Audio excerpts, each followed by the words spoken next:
Hey guys, welcome back to World Mechanics. Thank you guys for watching and subscribing to the channel. Today will be super helpful video guys to any of you having a Ford vehicle. It could be any Ford guys, Ford Fusion, Fiesta, C-Max, Edge, Explorer, F150, doesn't matter what it is. If you need to test intake temperature sensors, stay with us, we'll explain how to do that. It will take you probably less than a minute or two. You will not need to take anything apart. Stay with us and we'll explain how to do it. Before we start, let me tell you a little bit about us. Every single car we get here at the garage, we try to make at least 200 to 300 free repair videos. Why we do that? Because our mission in the shop is to save you as much money as we can. All we need in return, please subscribe to the channel, like the video, that way we can keep making these absolutely free videos for you. And if you need to buy any parts tools for a good price and quick shipping guys, check out the link in the description of the video below. That's where we get all our tools supplies from and you can save a ton of money. So for the next step on your Ford vehicle guys, any Ford vehicle past 1996 will actually have a port where you connect the diagnostic to, known as OBD or data link port, data scanner, data link, OBD port. You connect it, that's the scanner that we're using. That scanner guys, it's so affordable, it's so good that I just keep one of those in the glove box of every vehicle I own. And we have quite a few that I've been working on lately, driving around, but I always keep one. It's not expensive, but you can see quite a bit of data, so if you get the engine light on down the road, you can always check it out and see what's wrong and if it's safe to get to a shop or a parts store or anything like that, so you can fix it. Now, what you can do, in that case, we'll turn the ignition on without starting the car. And without starting the car right here guys, we'll select OBD right here. It will take a little bit of time. It will connect with the engine computer, so we need to give it a little bit of time. And once it does that, you can see 0 codes found. If you have problems with one of the sensors, most likely you have a code. Do you want to erase previously stored data? Yes, those are the different modules. Automatic transmission, engine. We'll select engine module, click this one, and we'll click, you can see read codes, live data, onboard tests. You have multiple things guys, and under onboard tests you can do multiple tests as well. Some of those which can include, you can select them.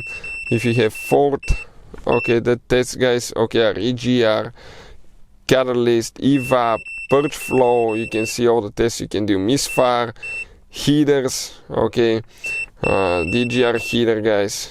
So quite helpful information, but we'll go to live data. Here we'll select that. It will read all the practically all the different sensors that are present on the engine, what we can access. We can read the data and all that stuff, so it will take just a little bit of time, probably about 30 seconds to recognize everything, and I will show you guys what's going to do now. It will ask us if we want to select the complete data list, or just select specific data. And units of measure you can check to English or metric. Here you can do complete data set. And now it's loading. I'll recommend next start the car. I'm going to go ahead, start it now. Perfect. And if it's a hybrid, if you have a Ford hybrid vehicle like this one, you have to press the gas down so the hybrid system can start. Do it only in park, and make sure that the EV mode is turned to later, right there. EV plug-in energy is reserved for later. And here guys, you can check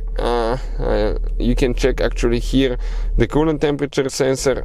And we can go to the next page, the RPMs of the engine. And here we're going to test now the intake air temperature sensor. And RPMs are at about you can see 1300 now as I'm holding the gas down because it's a hybrid vehicle. And the intake temperature sensor right here, it's 77 degrees Fahrenheit. And the temperature outside now it's about 54, but under the engine is hot because we've been driving the car. The coolant is hot too, so the car will be sucking a little bit warmer air. Everything's a little bit warmer. But if that intake air temperature is actually especially on cold car when it first started. If it's almost the same as having the ambient temperature outside, the temperature of the air on cold starts, if they're about the same, that's a good sensor, guys. When the engine warms up, it may actually climb. That's normal. But usually when they're bad, they will just show one number, they will be stuck at it. Hot, cold, doesn't matter, they will not change. So that's how you can test it easily. Hopefully the video will be helpful. Thank you for watching and see you guys next time.